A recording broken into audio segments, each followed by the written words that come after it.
دوستو آج ہم سورۃ الدہر کی روشنی میں انسانوں کے جسم میں چھپی ہوئی 7 روحوں کے بارے میں بات کریں گے۔ ایک انسانی جسم میں 7 قسم کی روحیں پائی جاتی ہیں۔ آج ہم انہی روحوں کو سمجھنے کی کوشش کریں گے۔ دوستو دہر زمانے کو کہا جاتا ہے۔ اس سورت کا نام دہر اس لیے رکھا گیا کہ اللہ تعالیٰ نے اس سورت کی پہلی آیت میں ہی زمانے کا ذکر کیا ہے۔ اس سورت کے پڑھنے سے ازدواجی تعلقات میں بہتری آتی ہے۔ اگر کوئی شخص کثرت سے اس کی تلاوت کرے تو اس کی قوت حافظہ میں بہت تیزی سے بہتری آئے گی۔ قرآن مجید میں اللہ تعالیٰ کا ارشاد ہے جس کا مفہوم ہے، وہ لوگ جو علم رکھتے ہیں اور وہ لوگ جو کچھ نہیں جانتے، کیا یہ لوگ برابر ہو سکتے ہیں؟ قرآن مجید کی اس سورت کی ابتدائی آیات میں اللہ تعالیٰ نے انسان کے پورے وجود کو بہت باریک بینی سے بیان کیا ہے، یعنی ہم کون ہیں، ہماری تخلیق کا مقصد کیا ہے۔ اللہ تعالیٰ اس سورت میں فرماتا ہے کہ انسان پر ضرور ایک ایسا زمانہ بھی آیا ہے کہ اس کا کہیں کچھ بھی ذکر نہ تھا۔ دوستو اگر انہی آیات کو جدید سائنس کی روشنی میں دیکھا جائے تو وہ انسان کے دور حیات کا پہلا مرحلہ ہوتا ہے، جب انسان محض ایک خلیے پر مشتمل ہوتا ہے، اور اس خلیے کے اندر بھی جان ہوتی ہے اور اس میں بھی ایک روح آباد ہوتی ہے۔ انسانی جسم میں روح کا جو پہلا مرحلہ آتا ہے، اس روح کا نام روح جمادی ہے۔ تب انسانی جسم صرف ایک پانی میں تیر رہا ہوتا ہے۔ اللہ رب العزت کا ارشاد ہے جس کا مفہوم کچھ یوں ہے، ہم نے انسان کو ارتقاء کے مراحل سے گزار کر بتدریج نر اور مادہ دوہرے خلیوں کے ایک مخلوط نطفے سے پیدا کرنا شروع کیا۔ اگر اس آیت کو سائنسی اعتبار سے دیکھا جائے تو یہ نطفہ جنین کہلاتا ہے، یہ روح نباتی کہلاتی ہے۔ پھر اللہ تعالیٰ ارشاد فرماتا ہے کہ ہم نے انسان کو ملے جلے نطفے سے پیدا کیا تاکہ ہم اس کو آزمائیں، تو ہم نے اس کو سنتا دیکھتا بنایا۔ دوستو جب بچہ ماں کے پیٹ میں 2 ماہ اور کچھ دن کا ہو جائے تو وہ جنین سے حمیل میں تبدیل ہو جاتا ہے، تو اس وقت اس کے اندر اللہ تعالیٰ ایک روح ڈالتا ہے۔ اس روح کو روح حیوانی کہا جاتا ہے۔ دوستو اللہ تعالیٰ نے اس دنیا میں جتنی بھی مخلوقات پیدا کی ہیں وہ سب انہی ارتقاء کے مراحل سے گزر کر اس دنیا میں آتی ہیں۔ پھر اللہ تعالیٰ کا ارشاد ہے جس کا مفہوم کچھ یوں ہے، یقیناً ہم نے اسے راستہ بھی دکھایا، اب وہ خواہ شکر گزار ہو یا ناشکرا۔ ان تمام مراحل سے گزرنے کے بعد انسان کا دماغ تخلیق کیا جاتا ہے۔ روح حیوانی کے بعد انسان اس قابل ہو جاتا ہے کہ اس کی روح کے اوپر ایک ایسی روح اتاری جائے جو اس کو کنٹرول کر سکے۔ اس روح کو روح انسانی کہا جاتا ہے۔ روح انسانی اللہ تعالیٰ کی تخلیق کردہ چوتھی روح ہے اور انسان اسی روح کے ساتھ دنیا میں آتا ہے۔ دوستو انسانی روح کے ساتھ ایک اور روح بھی منسلک ہے۔ اس روح کو روح سیرانی کہا جاتا ہے۔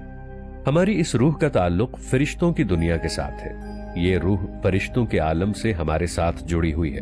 روح سیرانی کے آگے بھی ایک دنیا آباد ہے جسے عالم جبروت کہا جاتا ہے، اور اس مقام پر آباد روح کو روح سلطانی کہا جاتا ہے، اور یہ ہماری روح حیوانی اور سیرانی کے ساتھ بھی منسلک ہے۔ پھر ان سب سے اوپر ایک اور ڈائمینشن ہے جسے عالم لاہوت کہا جاتا ہے۔ اس میں موجود روح قدسی اللہ تعالیٰ کا عطا کردہ ایک خاص تحفہ ہے۔ تو دوستو یہ 7 قسم کی روحیں ہیں جو اللہ تعالیٰ نے بتدریج انسان کے اندر داخل کی ہیں۔ ہمارے جسم میں جو سب سے زیادہ طاقتور روح ہے وہ روح انسانی ہے، اور ہمارے جسم میں روح انسانی کا غلبہ رہتا ہے۔ اس لیے اگر انسان نے اس روح پر قابو پا لیا تو یقیناً وہ اللہ تعالیٰ تک رسائی حاصل کر لے گا اور اللہ تعالیٰ کی معرفت حاصل کر لے گا۔ ایک انسان کی زندگی کا نصب العین اللہ تعالیٰ کی معرفت ہی ہوتا ہے۔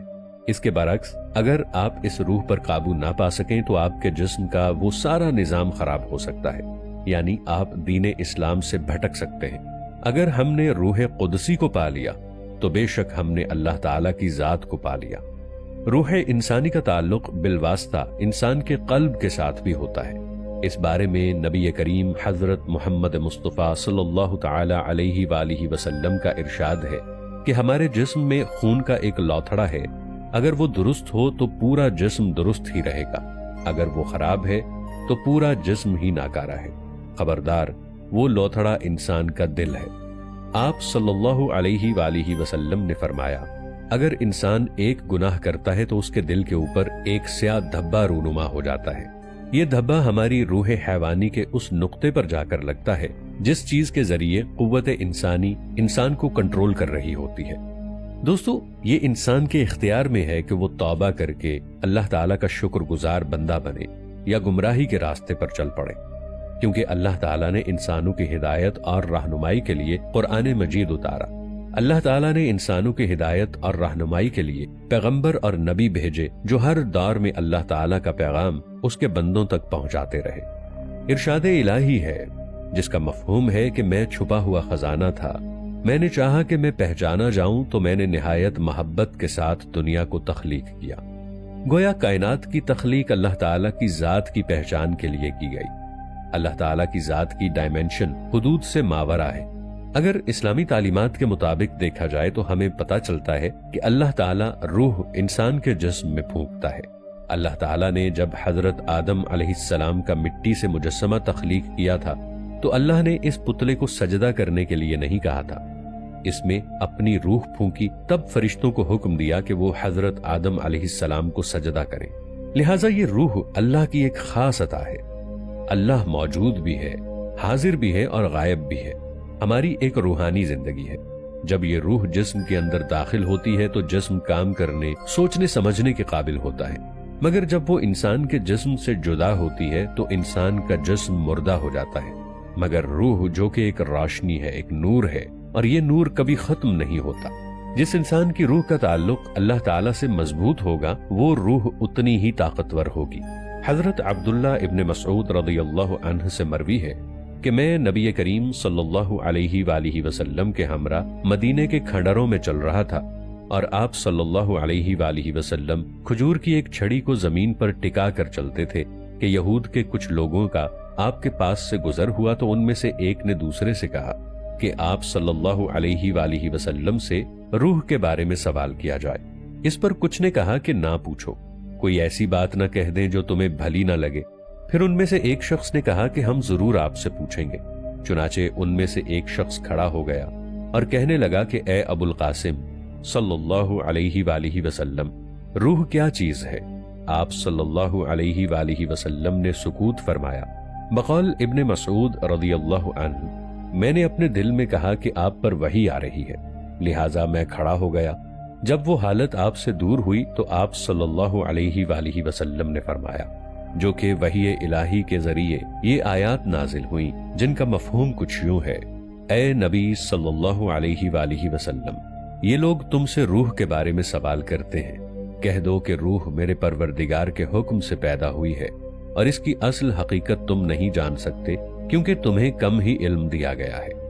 یہاں رسول کریم صلی اللہ علیہ وآلہ وسلم کو یہ حکم ہوا کہ آپ صلی اللہ علیہ وآلہ وسلم ان کے جواب میں یہ فرما دیجئے کہ روح میرے پروردگار کے حکم سے ہے، یعنی وہ عام مخلوقات کی طرح نہیں جو مادے کے عمل سے وجود میں آئی، بلکہ وہ براہ راست اللہ تعالیٰ کے حکم کن سے پیدا ہونے والی پاک چیز ہے۔